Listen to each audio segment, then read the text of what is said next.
So hello students, कैसे हैं आप सब लोग। आई होप आप सभी अच्छे होंगे। आप सभी का स्वागत है मेरे चैनल नीट प्लेटफॉर्म नंबर 1 पर। तो नीट 2025 का एप्लीकेशन फॉर्म जो है उसमें काफ़ी बच्चों को प्रॉब्लम आ रही होगी, जिससे कि उनका कास्ट सर्टिफिकेट अगर उनके पास नहीं है या फिर पुराना है तो उनको क्या करना चाहिए। तो इस बार आपको पता होगा कि एनटीए ने कास्ट सर्टिफिकेट मैंडेटरी कर दिया है कि आपको एप्लीकेशन फॉर्म में कास्ट सर्टिफिकेट आपको अपलोड करना पड़ेगा। तो काफ़ी स्टूडेंट्स हैं जिनके पास कास्ट सर्टिफिकेट नहीं है, या काफ़ी स्टूडेंट्स ऐसे भी हैं जिनके पास पुराना कास्ट सर्टिफिकेट है। तो उन स्टूडेंट्स को क्या करना है। तो सबसे पहले हम बात करेंगे कैटेगरी वाइज।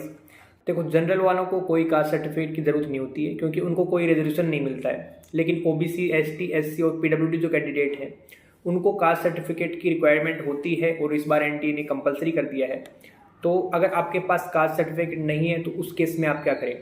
तो सबसे पहले तो उन स्टूडेंट्स की बात करेंगे जिनके पास पुराना कास्ट सर्टिफिकेट है। अब जिन स्टूडेंट्स के पास पुराना कास्ट सर्टिफिकेट है वो अपना पुराना caste certificate as it is upload कर देंगे। जहाँ पे अपलोड करने की जगह होती है वहाँ पे आप अपना पुराना कास्ट सर्टिफिकेट अपलोड कर देंगे।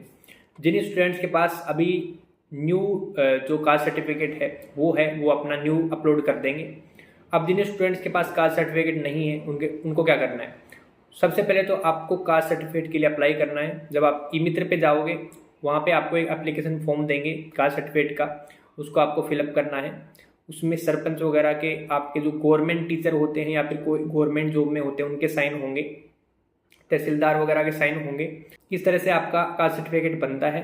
उसके बाद आपको जैसे ही आप ई मित्र पर जाओगे उस एप्लीकेशन फॉर्म को फिलअप करके साइन वाइन करवा के सबके जो कास्ट सर्टिफिकेट के लिए एप्लीकेशन फॉर्म होता है उसको फिलअप जब आप कर लोगे और ई मित्र पर जमा करवाओगे तो आपको अपलोड करने के बाद वो एक रेफरेंस आईडी देगा, मतलब कास्ट सर्टिफिकेट की जो आईडी होती है वो आपको देगा। तो वो आपको अपलोड करनी है नीट के एप्लीकेशन फॉर्म में। नीट का जो एप्लीकेशन फॉर्म है उसमें आपको कास्ट सर्टिफिकेट की आईडी अपलोड करनी पड़ेगी। तो आप लोग के पास एक ऑप्शन होगा, जब अगर आपके पास कास्ट सर्टिफिकेट नहीं है तो आपके पास एक ऑप्शन होगा, उसको आपको चूज़ करना है। क्या ऑप्शन है वो, I have applied but awaiting the certificate. इसका मतलब मैंने अप्लाई कर दिया है लेकिन अभी मेरा कास्ट सर्टिफिकेट बना नहीं है। तो आप लोग ये वाला ऑप्शन चूज़ करोगे और इसी के साथ आपको कास्ट सर्टिफिकेट की आईडी भी अपलोड करनी पड़ेगी। जो आप लोग अप्लाई कर चुके होंगे तो आपको कास्ट सर्टिफिकेट की आईडी उस टाइम मिल जाएगी जब आप उसके लिए अप्लाई करोगे। तो कास्ट सर्टिफिकेट की आईडी आपको अपलोड कर देनी है साथ में, और I have applied but awaiting the certificate ये आपको चूज़ करना है अगर आपके पास कास्ट सर्टिफिकेट नहीं है तो ये दोनों चीज़ों की हमने बात कर ली है। तो ये हो गया जिनके पास कास्ट सर्टिफिकेट नहीं है।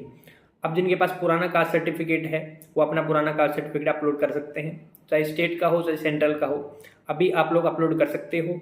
काउंसलिंग के टाइम पे आपको फिर से नया कास्ट सर्टिफिकेट बनवाना पड़ेगा, एकदम लेटेस्ट होना चाहिए आपका। तो आप काउंसलिंग के टाइम पे नया बनवा लेना, और अभी अगर आपके पास पुराना है तो अपलोड कर देना, और नए के लिए भी अप्लाई कर देना क्योंकि 1 से 1.5 महीना लग जाता है कास्ट सर्टिफिकेट को बनने में। जो पहले स्टेट का बनता है, सेंटर का बनता है ना, तो आपको सेंटर का चाहिए काउंसलिंग के टाइम पे, तो आप अभी से अप्लाई कर देना ताकि वो बन के तैयार हो जाए काउंसलिंग के टाइम तक। तो ये दोनों चीज़ों की मैंने आपको बात बता दी है कि आपको क्या करना है नीट के एप्लीकेशन फॉर्म में। तो जनरल को तो कोई चाहिए नहीं होगा, OBC, ST, SC, PWD category को कास्ट सर्टिफिकेट चाहिए होता है। इसके अलावा जो एसटी, एससी कैटेगरी है उनका एक ही बार कास्ट सर्टिफिकेट बनता है, तो उनको बार बार जरूरत नहीं हो रिन्यू करवाने की। बाकी ओबीसी को रिन्यू करवाने की जरूरत होती है। तो अगर आपके पास पुराना है तो अभी अपलोड कर देना, पुराना नहीं है तो दूसरा वाला ऑप्शन चूज कर लेना और साथ में सर्टिफिकेट आईडी अपलोड कर देना। तो अब मेरे हिसाब से आपका डाउट क्लियर हो गया होगा। और अभी अगर आपका कोई डाउट रह जाता है तो आप कमेंट बॉक्स में कमेंट कर सकते हो, जल्दी आपको रिप्लाई दूंगा। वीडियो को जरूर सभी से लाइक करना, शेयर करना, और अगर आप चैनल पे नए हो तो चैनल को सब्सक्राइब कर लेना ताकि आपको नीट से रिलेटेड कोई भी अपडेट हो वो रेगुलर मिलती रहे। Thank you.